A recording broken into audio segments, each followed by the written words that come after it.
Hello, creative Imagineers. So today I intended to only do a live Facebook with some Q&A, but this is the last day of our fundamentals, and there's one more fundamental that I really wanted to impress upon you guys again, because it's an absolute essential tool for belief transformation. But before I cover that fundamental, for those of you who were struggling yesterday with the stories and feeling a little bit overwhelmed with the story thing, for those of you trying to find what are your three core beliefs, three core limiting beliefs that you want to transform in the next 33 days, here are two questions to simplify that process. There's actually a ton of different ways to get at core beliefs, you guys, limiting beliefs. But there are ones that are kind of difficult to do in the situation of an online virtual reality. So I'm using methods that I think will work best for this journey. But the two questions are, what about you is not you? What about you is not you? So, for an example, me.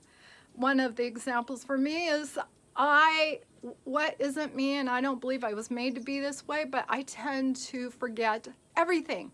I forget the most simplest things. I forget my family's birthdays. I forget everything, and I get people mad at me for forgetting, but I forget. Now, that's a belief system issue. That's a limiting belief that I have created, okay? Another one would be, well, let's talk about aging. I don't believe I'm as old as my chronological age. And one of the beliefs, limiting beliefs, that I battle with is the cultural beliefs that have been put on us about aging. There are so many things that we believe to be true about aging that has to do with our health and our eyes and how we slowly degrade. And you guys, I don't believe that's true at all. And I'm working on that belief, but it's so deeply embedded by our culture that it's a huge thing to overcome. Now, my second question is, what is happening in your life right now that is not you? What is happening in your life right now that is not you? In my case, overwhelm. I tend to live overwhelmed all the time. I don't believe that's me. I don't believe that's me at all. That's not how I was created to be. But ever since I was very young, because I do believe that most of our beliefs come to us before we're even 5 years old. But I was brought up by a father who was very much into striving and producing and working and overwhelm. And I believe that belief system has become mine. And so that's not true of me. So I don't know if this will simplify for some of you who felt a little bit overwhelmed by your stories. I think the stories are important and that they can actually all be condensed down to probably 3 major limiting beliefs. But the more work you do, the more clear you get. Now, the purpose in this journey, you guys, is not to inform you, okay, and do these videos.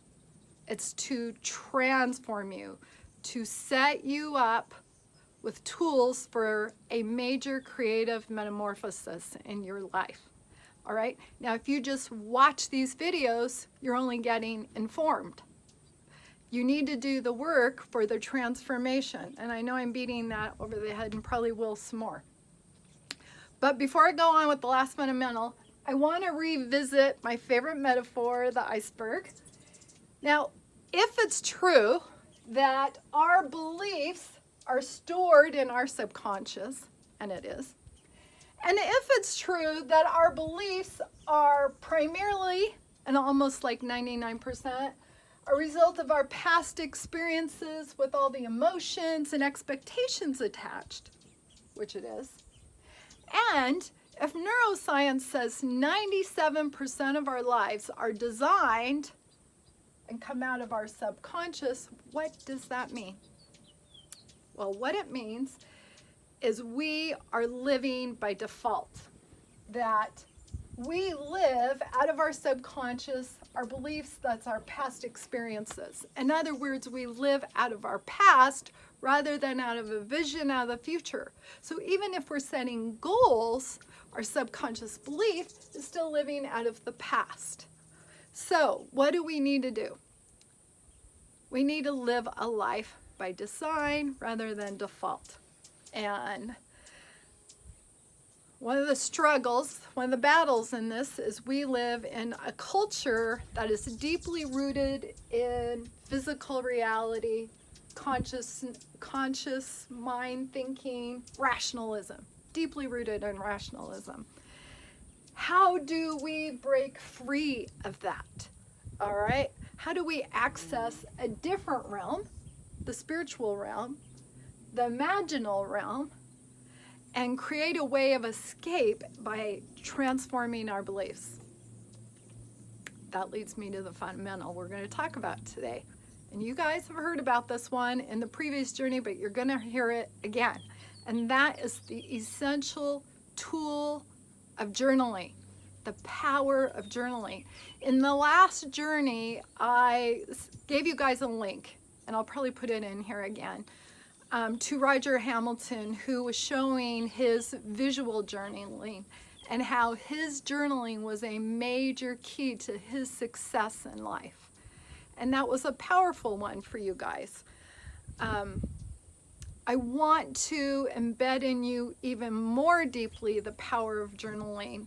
And I came across another video, by the way, it was an interview of a man named Patrick Grove, okay? And Patrick Grove's story is that 23 years old, he borrowed his mom's entire retirement, which was $2 million, to do this business that he believed with all his, everything in him was going to be amazing. And he did make $2 million, but he also went $6 million in debt. And in his mind, the world was over. He just wanted to get out of the world. He fell into a depression, and it was recommended to him that he should journal. So he started journaling. Now here's what happened to him.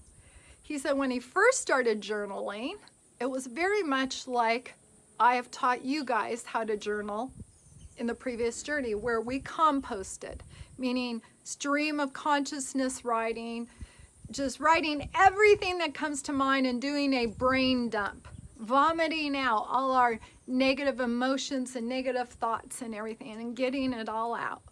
And he said that's how he started his journaling. It was all complaining and lamenting. And he noticed they were primarily why questions. You know, why did this happen to me? Why did I lose all this money? Why do I look like this? Why do they get to go on 3 vacations a year, my Facebook friends?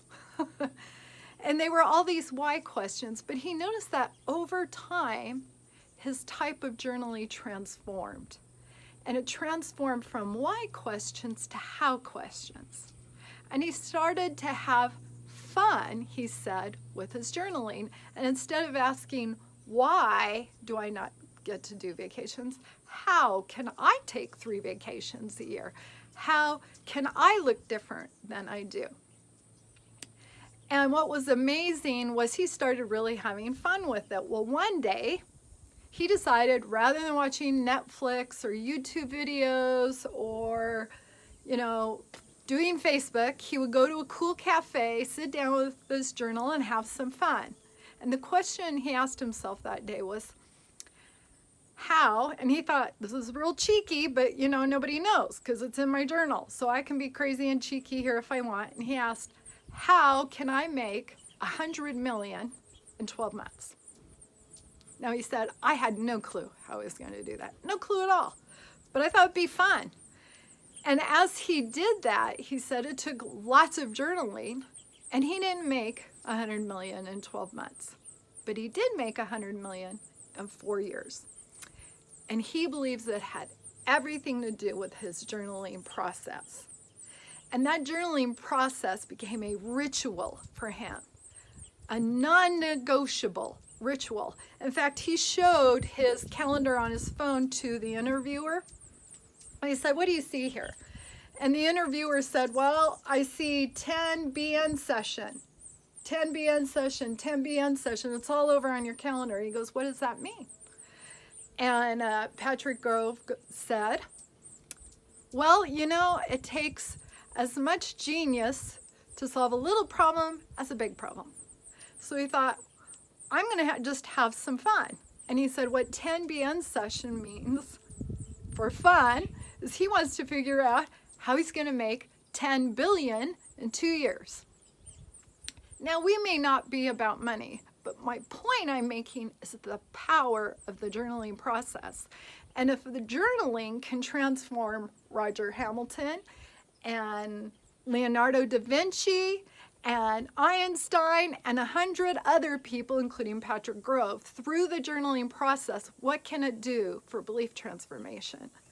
So I just wanted to share that with you guys to really embed in your minds the power this journaling has. So here's the key. The ritual, if you have not created your ritual yet, do so today. And make sure, you guys, that you make it so fun you don't want to miss it. Because remember our acronym, review here. Let's see, how do you spell rhythm? Is it like this? No, pardon mine. Okay, I'm doing this off the cuff. But remember, your ritual is the thing you create that's so fun you don't want to miss it, that then becomes a habit. And habits then carry the heavy load of the stuff we don't want to do. So here's what I want to say about journaling. One more thing, and I'll call it quits. The journaling is going to become the visual womb, so to speak, of your new beliefs. Do you guys remember I said a couple days ago, yeser? And yeser was the Hebrew word that's translated imagination in the Old Testament. But yeser also could be translated conception. So yeser means both conception and imagination. My mind just went somewhere. You know where it went? I'm going to show you. We were talking about this being ritual that then forms our habit. Here's where my mind just went. And then we were talking about yielding. What if we made this word yeser for this particular journey? Because yeser means imagination and conception in order to transform our hearts and minds.